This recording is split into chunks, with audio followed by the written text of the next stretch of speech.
Allah Subhanahu wa ta'ala karena sayangnya kepada umat manusia, maka Allah kirim 124 nabi dan rasul. Kemudian sebagian para nabi, para rasul dikasih kitab-kitab. Ada 104 kitab dan suhuf yang Allah turunkan kepada sebagian para nabi, para rasul. Ada kitab Zabur, Taurat, Injil, dan lembaran-lembaran wahyu Allah yang Allah berikan kepada Nabi Ibrahim, kepada Nabi Musa alaihi wassalam, yang mana semua kitab-kitab tadi kandungan maknanya itu Allah ringkas di dalam Al-Quranul Karim. Allah ringkas di dalam Al-Quranul Karim. Bahkan Al-Quranul Karim ini yajma'u ilmal awwalina wal akhirin. Kandungan mana Al-Quran ini mencakup seluruh ilmu manusia mulai zaman Nabi Adam sampai nanti hari kiamat. Setiap ada penelitian terbaru yang ditemukan oleh anak manusia di akhir zaman ini, ternyata sudah ada di dalam Al-Quranul Karim. Maka disitulah Al-Quran ini satu kekuatan hidup yang Allah berikan kepada yang mulia baginda Muhammad SAW, dan Allah jadikan sebagai tuntunan imam petunjuk kepada umatun Muhammadiyah, yang mana Al-Quran itu kandungan maknanya cocok sesuai untuk siapa saja, di mana saja, dan zaman kapan saja. Kalau ada orang mengatakan bahwasanya Al-Quran Karim sudah tidak relevan dengan zaman sekarang, maka kita dudukkan bersama, ternyata pernyataan tersebut adalah salah. Selepas diteliti lebih mendalam, ternyata tidak ada satupun kehidupan manusia zaman kuno, zaman dulu, zaman sekarang, zaman modern, kecuali Al-Quran ini bisa dijadikan sebagai teladan hidup, sebagai petunjuk. Kemudian Al-Quran Karim yang 30 juz, 6.000 sekian ratus ayat, Allah ringkas maknanya di dalam surah Al-Fatihah, sehingga ini surah Al-Fatihah ini orang yang paham dengan betul-betul dia paham, maka ini orang yang paham surah Al-Fatihah, dia tidak akan bisa disesatkan oleh siapapun. Tuhan-Tuhan yang SWT, kemudian Al-Fatihah itu diringkas dalam Bismillahirrahmanirrahim. Bismillah, hanya dengan menyebut nama Allah, hanya dengan mengingati Allah. Bismillah, hanya dengan mohon bantuan kepada Allah. Bismillah, hanya dengan mohon pertolongan dari Allah Ta'ala. Ar-Rahmanir-Rahim, yang maha pemurah lagi maha penyayang. Nah kemudian Bismillah ini diringkas kata para ulama di dalam garis rendah gitu. Jadi titik sebelum menggaris Karena di zaman Nabi Quran itu tidak ada titiknya, tidak ada harakatnya. Titik harakat itu dibuat oleh orang tabi'in ketika Islam tersebar ke seluruh penjuru dunia dan orang-orang Aceh tidak bisa membedakan mana ba, mana ta, mana ta, tidak bisa bedakan mana jim, ma, ko. Akhirnya ditambahi tanda. فكيف أجيب يا ويحي ومن سوف يحمي. Maka akhirnya ditambahkan titik dan harokat supaya tulisan-tulisan Arabiah itu bisa dipahami oleh orang-orang Aceh. Nah, arti dari kata itu sendiri kana ma kana wa yakunu ma yakun. Hanya dengan saya apa yang telah muncul menjadi wujud, dan juga dengan tekun saya, iradah saya, kata Allah, semua yang akan terjadi nanti akan terjadi. Jadi kesimpulannya, Bismillahirrahmanirrahim itu adalah kalimat tauhid yang artinya alam semesta ini yang sudah wujud, yang sudah terjadi, yang akan wujud, akan terjadi, semua diketahui Allah, semua dikehendaki Allah, semua ditakdir oleh Allah, semua dalam pengaturan Allah Subhanahu wa ta'ala. Maka Sayyidina Ali radhiyallahu anhu mengatakan, seandainya saya mau tulis itu tafsirnya Bismillah, saya tulis, dibukukan, dicetak dalam kitab, maka di bawah 30 ekor unta tidak akan muat. Jadi seandainya yang ada di bumi ini dilipatkan 7 kali, lautannya dilipatkan 7 kali, pohon-pohonnya dilipatkan 7 kali, airnya dijadikan tinta, pohonnya dijadikan pena untuk menulis tafsir daripada kalamullah, maka tidak akan mencukupi. Sampai 7 lautan ini habis, kalamullah belum habis. Sebagaimana keagungan Allah itu tidak ada batas, sifat-sifat Allah juga tidak ada batasnya. Bismillahirrahmanirrahim. Hanya dengan menyebut nama Allah, bergantung kepada Allah, minta pertolongan kepada Allah yang maha penyayang, yang maha pemurah lagi maha penyayang. Ini dalam bahasa Arab, kalau jar majrur ini didahulukan, artinya lil hasr, hanya.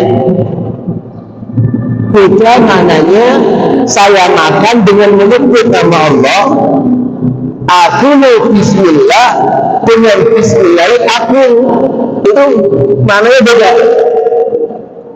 Kalau saya mengatakan saya makan, saya minum, saya aktivitas dengan menyebut nama Allah, ini masih ada kemungkinan juga menyebut selain Allah. Tetapi kalau jar majrur didahulukan, hanya dengan menyebut nama Allah, saya makan, bismillah saya minum, bismillah saya ngaji, bismillah saya mulai kerja, maka itu berfaedah hanya. Jadi maknanya lebih dalam. Maka dalam sebuah hadis, segala sesuatu yang tidak dimulai dengan menyebut nama Allah, segala sesuatu yang tidak dimulai dengan mengingati Allah, bergantung kepada Allah, nanti akan sedikit barokahnya, bahkan bisa hilang barokahnya. Maka disitulah Bismillah ini kalau di orang paham itu maknanya, Masya Allah, dalam sekali, sesuai makrifatnya masing-masing. Jadi dalam aktivitas harian ini, jangan sampai kita ini memulai satu perkara lupa kepada Allah. Kita ini mau kerja, mau dagang, mau masuk kantor, mau kerja sewa, mau naik kendaraan, mau makan, mau minum, mau tidur, semua aktivitas mulailah dengan menyebut nama Allah, nanti akan Allah tampakkan barokahnya.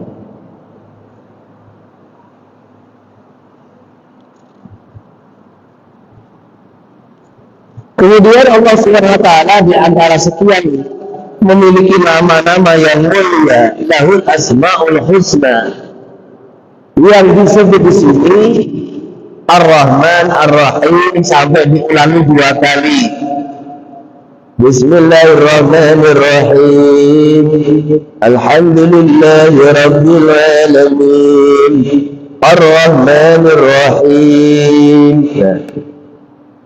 Allah itu maha perkasa, Allah itu maha qahar, al-jabbar, al-muntaqim.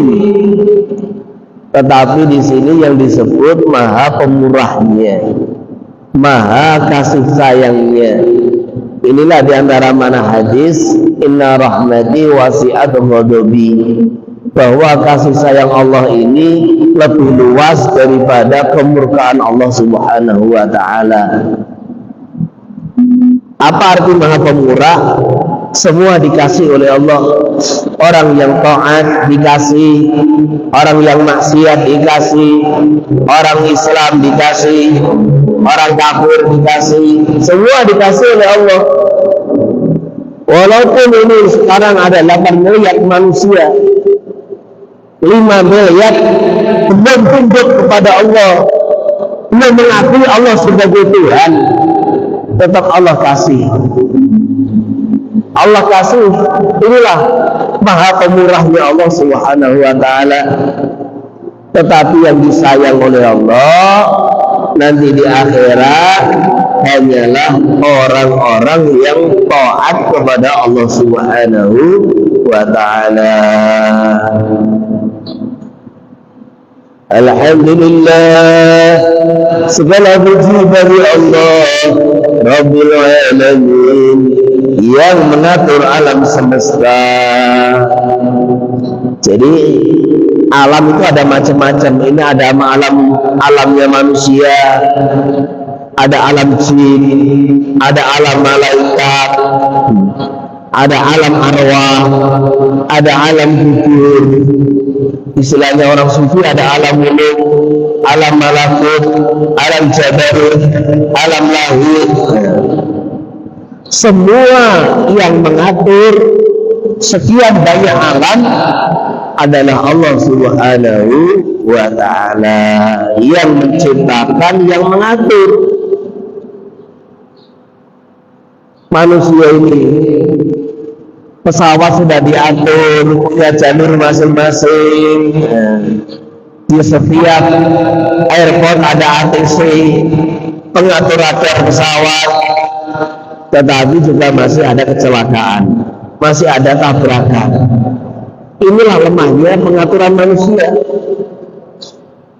Tetapi Allah Subhanahu wa ta'ala ini mengatur matahari, bulan, sudah ribuan tahun berjalan dengan teratur, berjalan tepat waktu. Ribuan tahun. Di angkasa ini ada ribuan galaksi, miliaran galaksi. Setiap galaksi ada planetnya.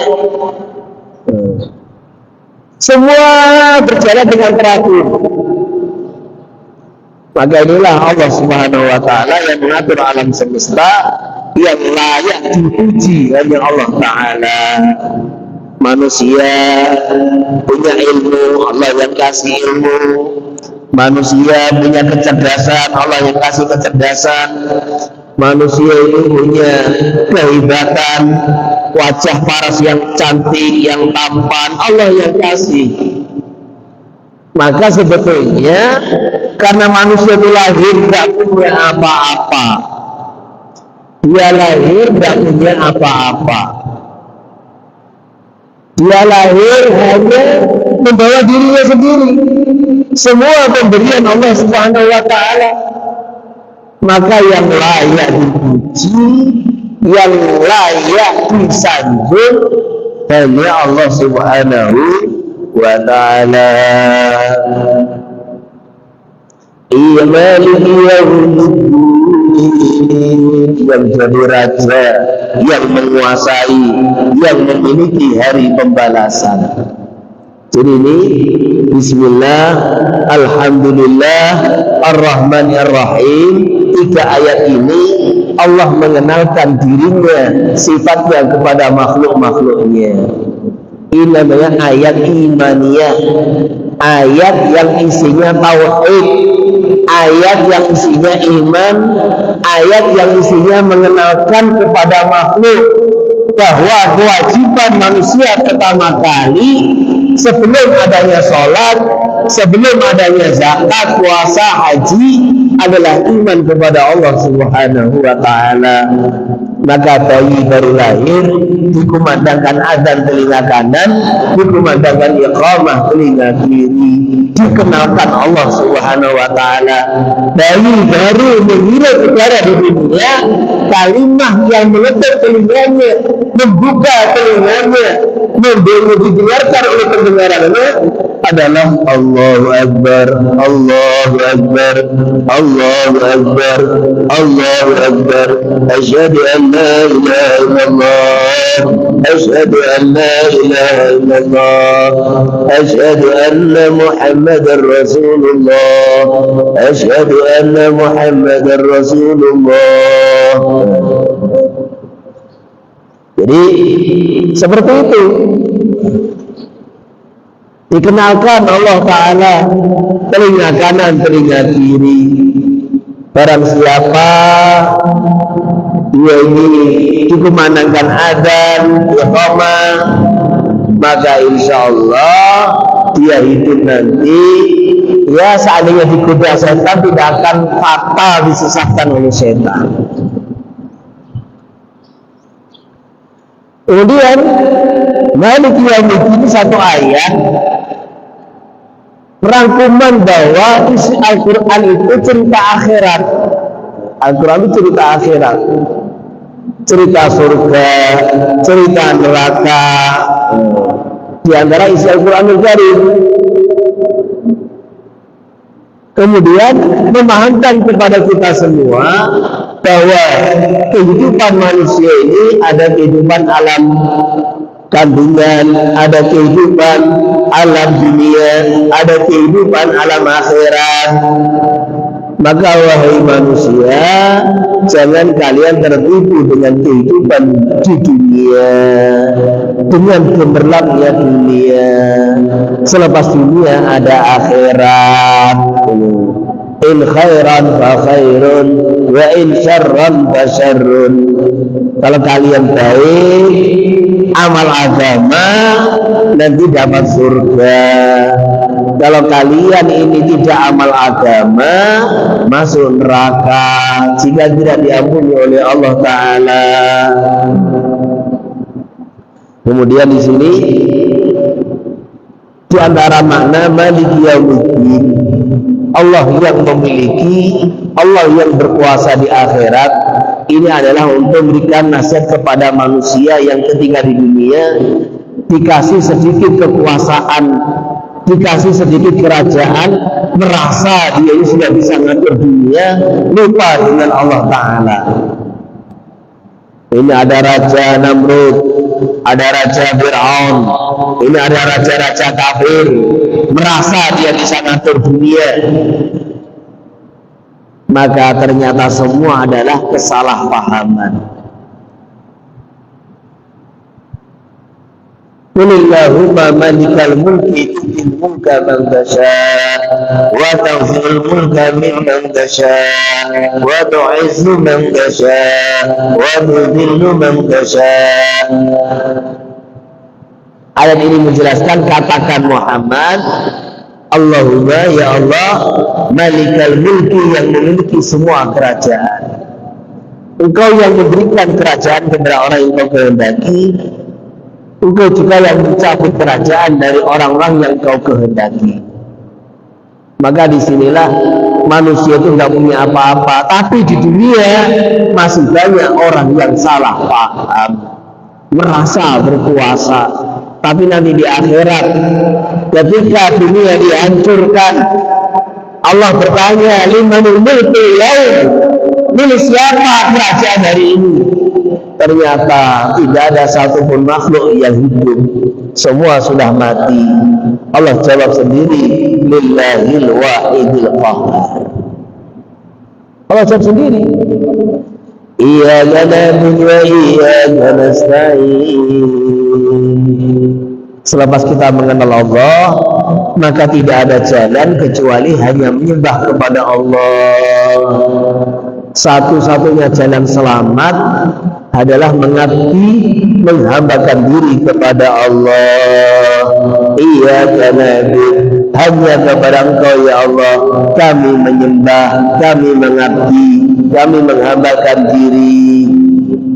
Dan untuk bisa menyembah kepada Allah, gak bisa kecuali minta pertolongan kepada Allah. Ini kita datang ke masjid bukan karena kita sehat, bukan karena kita longgar, bukan. Kita bisa datang ke masjid, bisa duduk di sini karena ditolong oleh Allah Subhanahu wa Ta'ala. Banyak orang yang dia sehat, longgar, tetapi ketika tidak ditolong melangkahkan kaki ke masjid, ya nggak bisa. Maka iyyaka na'budu wa iyyaka nasta'in, hanya kepada Engkau ya Allah kami mohon pertolongan untuk supaya bisa mentaati Allah Subhanahu wa Ta'ala. Jadi namanya taufik. Taufik itu apa? Taufik itu Allah kasih kemampuan kepada hamba untuk bisa mentaatinya. Itu namanya taufik. Ihdinas siratal mustaqim, berilah kami petunjuk kepada jalan yang lurus. Siratal ladzina an'amta 'alaihim, yaitu jalannya orang-orang Kau kasih nikmat. Ghairil maghdubi 'alaihim, bukan jalannya orang-orang yang Kau murkai. Waladhdallin,